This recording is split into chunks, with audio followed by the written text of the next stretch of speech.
5 quick lunch box ரெசிப்பியில் முதல்ல பார்க்க போகிறது பூண்டு பொடி சாதம்.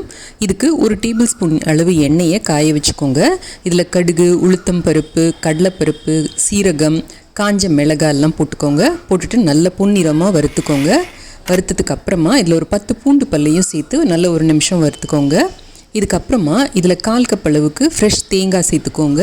இது கூடவே ஒரு சின்ன நெல்லிக்காய் அளவுக்கு புளியையும் சேர்த்துக்கோங்க. சேர்த்து 1 நிமிஷம் வதக்கிட்டு அடுப்பை நிறுத்தி ஆற வச்சுட்டு பொடி பண்ணி எடுத்துக்கோங்க. தண்ணி எதுவும் சேர்க்காதீங்க, கொஞ்சம் கொரப்பாக இருக்கட்டும்.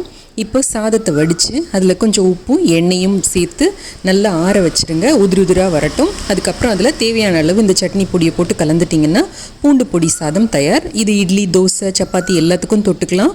முன்னாடியே தயார் பண்ணி ஃப்ரிட்ஜ்லேயும் வச்சுக்கலாம். நீங்கள் வெஜிடபிள் ரைஸ்க்கு 2 டேபிள் ஸ்பூன் அளவுக்கு எண்ணெயை காய வச்சுக்கோங்க.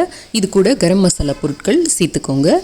இது கூடவே ஒரு நீல வாக்கில் நறுக்கின வெங்காயம் சேர்த்துக்கோங்க. ஒரு சிட்டிகை சர்க்கரை சேர்த்துக்கோங்க. சர்க்கரை சேர்த்தோம்னா நல்ல கோல்டன் கலர் ஆகும் அந்த வெங்காயம் சீக்கிரமாக.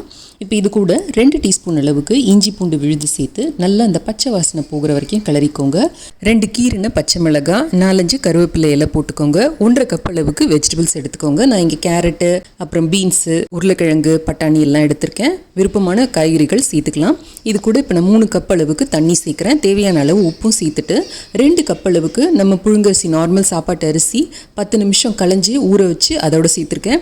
2 டேபிள் ஸ்பூன் கர்டோ இல்லாட்டி லெமன் ஜூஸோ சேர்த்துக்கோங்க. 2 விசில் விட்டு எடுத்தால் அட்டகாசமான வெஜிடபிள் பிரியாணி தயார்.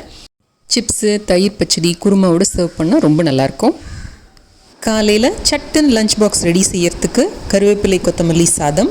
கொஞ்சம் கருவேப்பிலை, கொஞ்சம் கொத்தமல்லி, 2 பச்சை மிளகாய் எடுத்துக்கோங்க. இது கொஞ்சம் வெந்நீர் விட்டு ஒரு 5 நிமிஷம் ஊற வைங்க.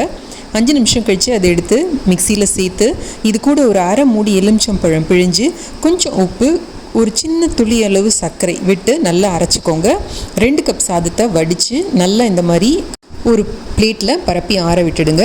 ஒரு வாணலியில் 1 டேபிள் ஸ்பூன் எண்ணெய் விட்டு கொஞ்சம் கடுகு, கொஞ்சம் உளுத்தம் பருப்பு, கொஞ்சம் கடலைப்பருப்பு, ஒரு சிட்டிகை அளவுக்கு சீரகம், ஒரு சின்ன துண்டு பட்டை, 2 கிராம்பு, ஒரு ஏலக்காய் இதை போட்டு நல்லா வதக்கிக்கோங்க.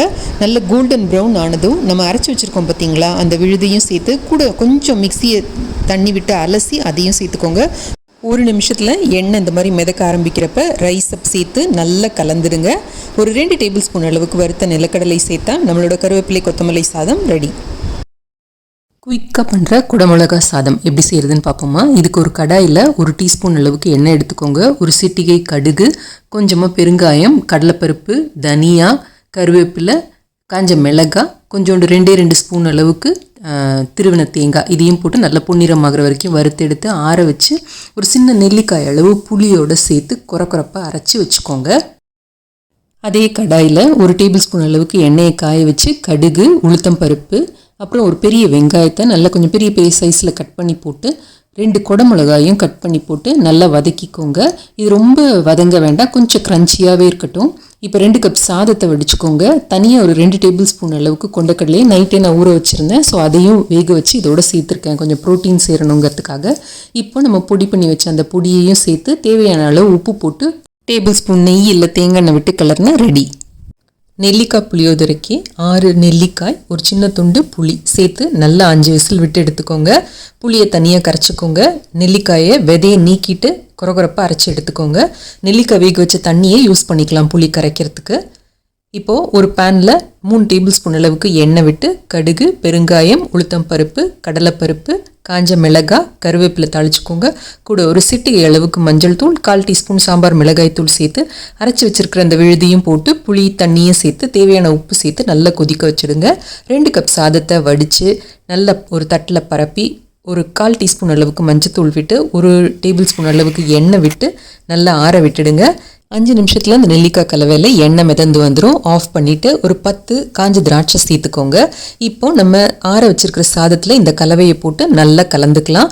1 டேபிள் ஸ்பூன் அளவுக்கு இட்லி மிளகாத்தூள், 1 டேபிள் ஸ்பூன் நல்லெண்ணெய் விட்டு கலந்தீங்கன்னா நெல்லிக்காய் புளியோதரை ரெடி.